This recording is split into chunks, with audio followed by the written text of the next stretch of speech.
नमस्कार, प्रसंगस में आप सभी का स्वागत है। चर्चाएँ शुरू करते हैं नई सरकार को लेकर के। तो नई सरकार में मुख्यमंत्री की शपथ लेने के बाद में भजन लाल बहुत एक्टिव हो गए हैं। कल रात को उन्होंने एक प्रेस कॉन्फ्रेंस भी की थी, हालाँकि प्रेस कॉन्फ्रेंस में कोई बड़ी घोषणाएँ नहीं की, लेकिन पहली उनकी प्रेस कॉन्फ्रेंस थी, रात को 9 बजे करना मायना रखा जाता है। 9 बजे करने का मतलब ये था कुछ बड़ी घोषणाएँ हो सकती है, लेकिन ऐसा कोई एक्सक्लूसिव उन्होंने डिक्लेरेशन नहीं किया। साथ ही मुख्यमंत्री की शपथ लेने के बाद उनके पिता का भी स्वास्थ्य गड़बड़ा गया। उन्हें एसएमएस अस्पताल में भर्ती कराया गया, जहाँ चिकित्सकों का दल उनकी पूरी देखभाल कर रहा है, उसके स्वास्थ्य की जाँच भी कर रहा है। मंत्रिमंडल के गठन के बाद में अब चर्चाएँ हैं 3 मंत्रिमंडल के गठन को लेकर के अब चर्चाएँ हैं कि ये कवायद दूर हो गई कवायद तेज़ हो गई है। दरअसल में केंद्रीय नेतृत्व ने भजन लाल को फ्री हैंड किया था मंत्रिमंडल को लेकर के। लेकिन उन्होंने सीपी जोशी और अन्य कुछ बड़े नेताओं के साथ में मिलकर के एक सूची तैयार की बताई है, जिस पर मोहर लगवाने के लिए संभवतः वे कल दोपहर को 1 बजे राजकीय विमान से दिल्ली जाएँगे, जहाँ बड़े नेताओं से वो उस पे मोहर लगवाने के बाद में समझा जाता है कि कल या परसों में एक छोटा मंत्रिमंडल तो गठन हो ही जाएगा। इस संबंध में भजन लाल ने आज राज्यपाल कलराज मिश्र से भी मुलाकात की।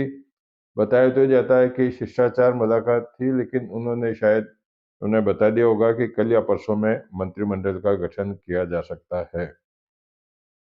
साथ ही एक बड़ा निर्णय राज्य सरकार ने लिया है कि पेपर लीक मामले के अंदर अब एसआईटी का गठन किया जाएगा। सचिन पायलट जो कांग्रेस के बड़े कद्दावर नेता भी, उन्होंने भी अशोक गहलोत के रहते हुए इसकी मांग की थी, लेकिन जब तो मांग पूरी नहीं हो पाई, अब आज ये मांग पूरी हो रही है।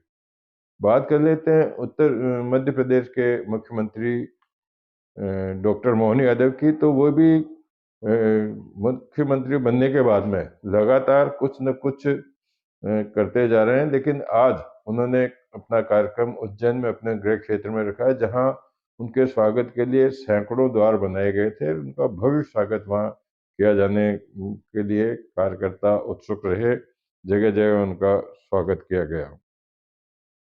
बात कर लेते हैं केकड़ी जिले में सरवाड की। तो वहाँ एक महंत की हत्या करने से वहाँ ब्राह्मण समाज में और सर समाज में काफ़ी आक्रोश है, जहाँ धरना भी दिया गया। दरअसल में वहाँ महंत बालकनाथ के शिष्य श्यामचरण दास 3-4 दिन से आश्रम से लापता थे, जिसकी पुलिस में गुमशुदगी भी रिपोर्ट थी, लेकिन उनका शव पाया जाने के बाद में हत्या का संशय होने को लेकर ब्राह्मण समाज और सर समाज ने आज वहाँ धरना शुरू कर दिया।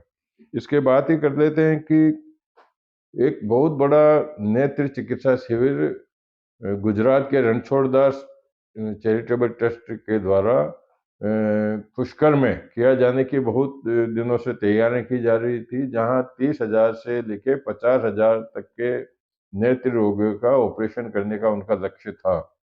कल से 17 दिसंबर को ये चल के 17 मार्च तक ये शिविर चलने वाला था, लेकिन अफसोस इस बात का है कि प्रशासनिक और अन्य जो स्वीकृतियां मिलती है नेत्र ऑपरेशन को लेकर के, उनको स्वीकृति नहीं मिली, जिसको लेकर के आयोजकों में काफी निराशा है। आयोजकों ने बताया कि वहाँ पूरी तैयारियां कर ली गई है, बाकायदा ओटी वगैरह भी कर दिए, मरीजों के रुकने की व्यवस्था भी। वो आपको एक वीडियो के माध्यम से बताएंगे कि किस तरह का क्या कुछ रहा। अब राजस्थान सहित 3 राज्यों में प्रदेश में युवा कांग्रेसियों का मनोनयन किया गया है, जिसमें राजस्थान में अभिनय पूर्णिया को युवा कांग्रेस का अध्यक्ष बनाया गया है। बात कर लेते हैं कि कल जब शपथ ग्रहण समारोह हो रहा था मुख्यमंत्री को लेकर के, तो उप मुख्यमंत्री के शपथ ग्रहण पर निमंत्रण पत्र में उप मुख्यमंत्री लिखा जाने पर गोविंद सिंह डोटासरा ने आपत्ति की थी कि उप मुख्यमंत्री का पद संवैधानिक नहीं है, इसलिए उन्हें उप मुख्यमंत्री के रूप में शपथ नहीं दिलाई जा सकती। इसके निराकरण में बताया भी गया था कि कर्नाटक में जब कांग्रेस की सरकार बनी थी अभी, तो वहाँ भी मुख्यमंत्री जब डिप्टी मुख्यमंत्री बनाया गया था तो उन्होंने भी उप मुख्यमंत्री के रूप में शपथ ली थी। लेकिन यह मामला आज उस समय बढ़ गया जब ओम प्रकाश सोलंकी नामक एक व्यक्ति ने हाई कोर्ट में इसको चुनौती दे दी। उन्होंने कहा है कि उप मुख्यमंत्री का पद संवैधानिक नहीं है, ऐसे में उप मुख्यमंत्री पद की शपथ को निरस्त किया जाए। अब देखने वाली बात है कि कोर्ट के अंदर क्या किस तरह का कुछ निकल के आता है। बात करते हैं कि अयोध्या में जो राम मंदिर का प्राण प्रतिष्ठा वाला कार्यक्रम 22 जनवरी को होने वाला है, उसको लेके पूरे हिंदुस्तान में नहीं विदेश में भी काफी लोगों में उत्साह है, और सरकार और मंदिर ट्रस्ट भी इसको लेकर के पूर्ण रूप से लग रहा है। जहाँ एयरपोर्ट वहाँ शुरू होने वाला है, एयरपोर्ट इतना शानदार बनाया गया है, बहुत आधुनिक बनाया गया है। उसके साथ ही देश के विभिन्न स्थानों से आने वाले श्रद्धालुओं के लिए 1000 नई ट्रेनें चलाई जाएगी, जो दिल्ली, मुंबई, कलकत्ता, नागपुर आदि के लखनऊ जैसे लगभग 1 दर्जन बड़े शहरों से ये चलेगी। साथ ही हनुमान बेनीवाल ने आज अपना सांसद पद से इस्तीफा दे दिया। अब ये विधायक के रूप में अपनी भूमिका का निर्वाह करेंगे। अब बात कर लेते हैं कि प्रदेश में प्रतिपक्ष का नेता कौन होगा। तो इसकी कवायद अब इसलिए तेज हो गई क्योंकि मध्य प्रदेश और छत्तीसगढ़ में वहाँ नियुक्तियां कर दी गई है। छत्तीसगढ़ में चरणदास महंत को नेता प्रतिपक्ष बनाया, दीपक बैजवा प्रदेश कांग्रेस अध्यक्ष बने रहेंगे। वहीं मध्य प्रदेश में भी एक बड़ा पलटवार हुआ है, जिसमें हार के कारण कमलनाथ को कांग्रेस प्रदेश अध्यक्ष पद से मुक्त कर दिया गया है। उनके यहाँ युवा नेता जीतू पटवारी को मध्य प्रदेश कांग्रेस का अध्यक्ष बनाया है।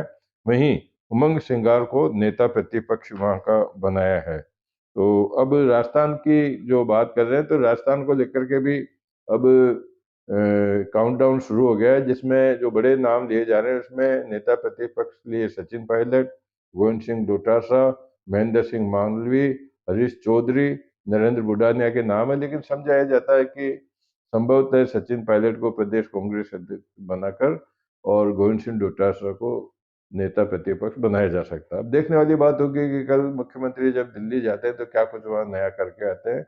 इन्हीं सब चर्चाओं के साथ में कुछ वीडियो भी आपको दिखाएंगे, आप वीडियो भी देखिएगा। प्रसंग को विराम देते हैं। नमस्कार।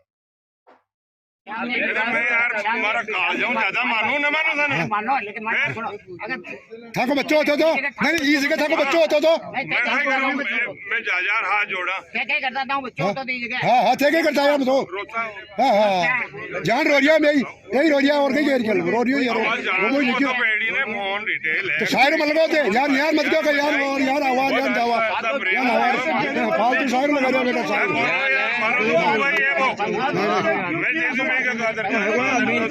ठीक करेंगे, पूरा इंस्ट्रूमेंट है, सब कुछ हम करें। तो कोई नो नो नो, मैं बोला शुक्रवार को कंप्लीट होना बोला है, अपने को रविवार को करना है।